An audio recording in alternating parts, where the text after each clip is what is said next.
बावनकुळेनंतर आता नाना पटोले यांनी सुद्धा संजय राऊतांसंदर्भात एक मोठं विधान केले।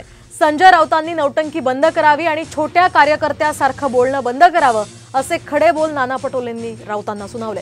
सांगलीच्या जागेवरून महाविकास आघाडीत सध्या जोरदार रस्सीखेच सुरू असल्याचे चित्र आहे आणि अशातच तुमची नौटंकी बंद करून चंद्रहार पाटलांना मदत करा असा थेट इशारा संजय राऊतांनी सांगलीत दिला होता आणि यावरूनच आता या दोन्ही पक्षांमध्ये वादंग सुरू झालाय। काँग्रेसच्या नेत्यांना राष्ट्रवादीच्या नेत्यांना आम्ही आवाहन केलेलं की तुमची नौटंकी आता बंद करा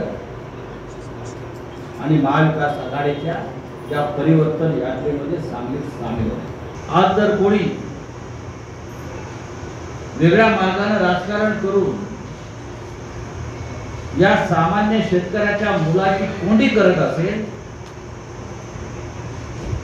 तर एक शिवसैनिक म्हणून मी एवढं सांगेन, ही कोंडी फोडण्याची ताकद शिवसेनेमध्ये आहे।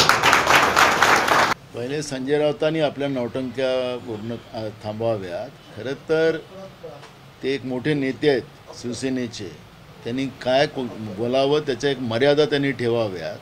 देशामध्ये संविधान विरोधी जो सरकार आहे, लोकशाहीच्या विरोधातलं सरकार जे नरेंद्र मोदीचं भाजपचं आहे, ते सत्तेत आलं नाही पाहिजे।